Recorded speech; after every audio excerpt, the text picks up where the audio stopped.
edition of TJ's Garage. Don't worry, we're going to change that name because it's killing me. I'm going to go back to the 2015 Street Glide. My previous video about the Avon Black lowers, you can see they're on. Solid. Look good. Color match is pretty much dead on. So today, we're going to address the headlight issue. That everybody has all this opinions and all the opinions and the controversy about which one's the best, which ones, you know, are the best at night, fog, and all that stuff. So right now, I changed my stock headlight and I went to, I think it was an H5 or an H8. I don't remember what it was, a high intensity bulb, okay? But it's giving me the blue. I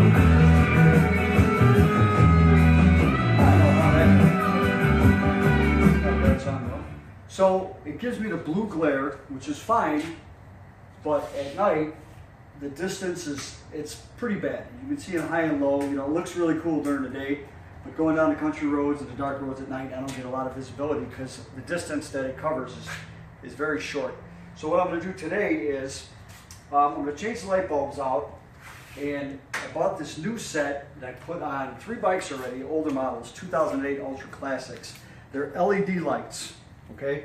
They are made by Paradise Lights, right here. And this particular bulb right here, you can see, I purchased this one from Amazon. Now this bulb goes on a 2008 Ultra Classic, which I put it on. They come with a built-in fan on the back. So as soon as you turn the ignition on, that fan kicks on, you'll hear the buzzing. It's plug and play, twist lock, and that is, like I said, specifically for an 08 and earlier bike. It's bright as heck. This I've already put on, but this is an extra bulb I had laying around. Now this set, which is the C6 set, this is for the newer bikes, and it comes with 2 bulbs. They're both exactly the same. So there's no high and there's no low beam. And I'll tell you that in the directions. They both come with built-in fans, as you can see on the back, and they're bright as heck.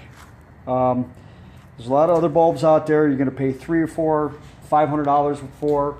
You got to buy the spacer ring. It's kind of a waste of money. Depends on what kind of look you want. And again, this is a C6 set from Paradise Lights. Got them on Amazon. This particular set for my bike was $100, as opposed to $300, $400, $500, even $800 for a headlight. So we're going to show you the difference. You already saw what the blue lights look like. Stock lights are yellowish. They have the yellowish tint. These bulbs are blue. They look cool. They really don't serve a purpose. So I'm going to put on these C6 bulbs in about 5-10 minutes. And you're going to see the difference is unbelievable. So on this C6 set, unlike other bulbs that you put in, there's only one way they can go in because of the locking tab. Now if you put these on and they don't work, even though high and low beam are exactly the same bulb, if you put them on, twist it over upside down 180 degrees and then try them, and it should light up. We had this happen in the past where we plugged both bulbs in and we're like, damn, it doesn't work.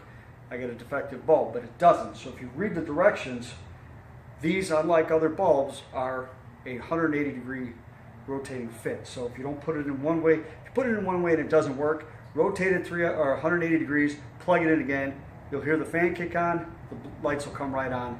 So don't panic, you didn't get a defective bulb. It's just because these plugs are universal, so they're reversible, okay? And again, both bulbs are high and low beam. There's no difference in between the voltage or the brightness of either bulb, okay? We'll put these on and you'll get an idea of what it looks like when we're done. It's going to be a dramatic difference at probably an 1/8 of the price of most of these high-end bulbs. So first thing we're going to do, I'm going to cover the fender, prevent any chips or mishaps in case this bulb happens to fall or the trim ring happens to fall. Lay out everything on the ground. You can see exactly what I'm dealing with. The first screw you're going to take off is a trim retainer ring screw on the bottom of the ring. It's at about 6 o'clock as you're looking at the front of the headlight. Phillips head, take that off first.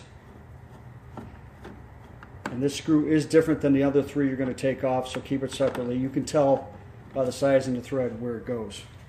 Lay that aside. Take the trim ring, give it a 1/8 of a turn, pull it off. If you look at the trim ring, that retaining screw is going to be at 6 o'clock, so just keep that in mind.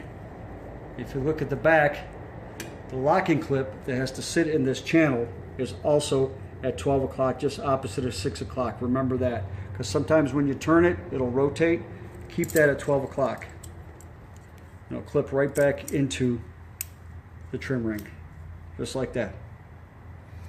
Now, you got 3 retaining screws for the trim ring. I'm going to pop them off.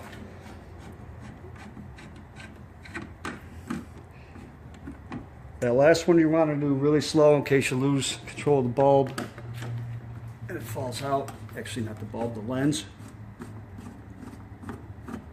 This is quick and easy, but the difference is pretty dramatic. Make sure you're holding that bulb or that lens in place, or you're going to drop it down to your fender, and you're going to chip the fender. You're going to be really, really mad. Trim ring comes off. Now this can only go on one way. The tabs on this ring are specifically spaced for mounting. So just kind of remember what configuration they came off on as it comes off, because it only goes on one way. So now as you're holding this in, you pull the lens out, you'll notice there's a retaining ring in back. It only locks in one place. There's only one way for this lens to go back in, and it will lock in with that tab. If you look at it, it's got the Harley symbol up on top. Obviously that's where it wants to go. You can't put it in sideways. It's got to lock right into that ring. That's how it's going to sit. Pull it off. You're going to take off both your bulbs. Just a 1/4 turn, twist lock. Okay? Now, both of them are marked. High beam, low beam. If you're putting on other bulbs that come in a set, you're probably going to need to know which bulb is high and low. But for our set, with the LEDs and the fans, you don't have to worry about that because they're both the same. Squeeze the sides of the bracket that holds the bulb into place, and it unlocks. Bulbs come right out. High and low. Okay? If you're putting on other bulbs, a lot of times they're going to want to tell you don't touch the bulbs because the oil in your skin could cause a blemish and could burn out the bulb. So these high intensity bulbs are great, but like I said, you'll see the difference once I put the LEDs in. So we got our LED set. Again, this is a C6 set from Paradise Lights on Amazon. Okay. Both bulbs are exactly the same. Plugs are the same, intensity is the same, voltage is the same, everything's the same. So you put them in, same thing. It's a twist lock. Put them in and 1/4 turn.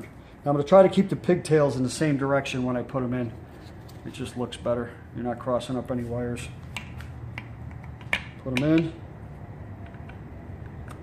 Twist lock. Both of them are in the same direction.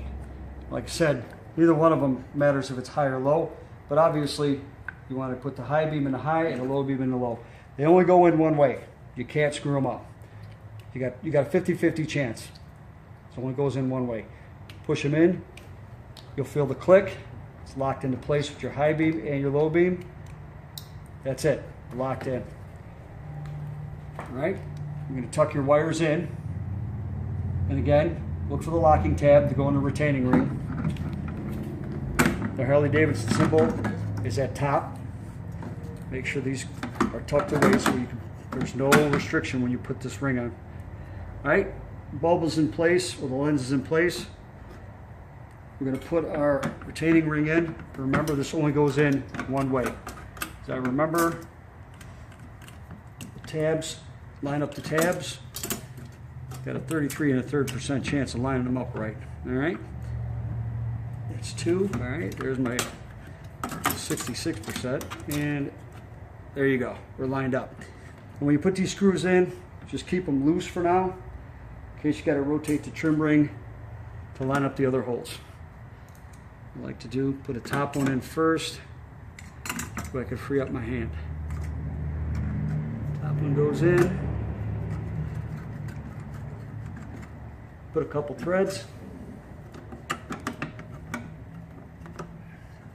All right. Put that second one in. Second one's about 4 or 5 o'clock. Put that one in. Start that. And you'll put your last one in at about 7 or 8 o'clock, probably 8 o'clock. Put that in. There you go. Tighten them up.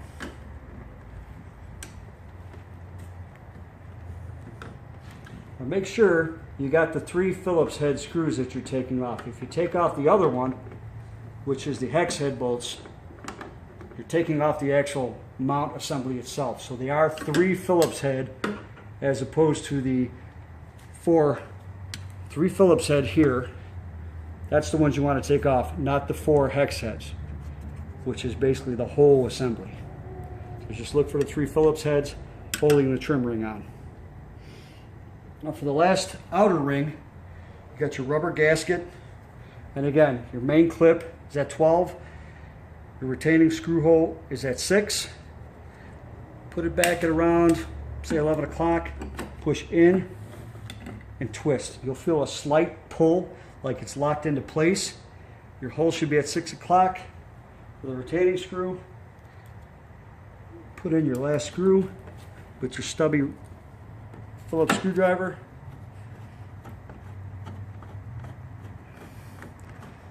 And that's it. That's how long it takes. Okay, so we got our last screw in, Phillips head screw. Like I said, at 6 o'clock. Retaining ring is in. Both our bulbs are in.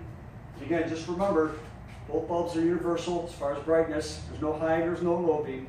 And if once you plug it in, it doesn't work, rotate it 180 degrees, plug it in again, it should work fine. So we're going to turn this on. You get an idea of the high and low beam. So there's your low beam.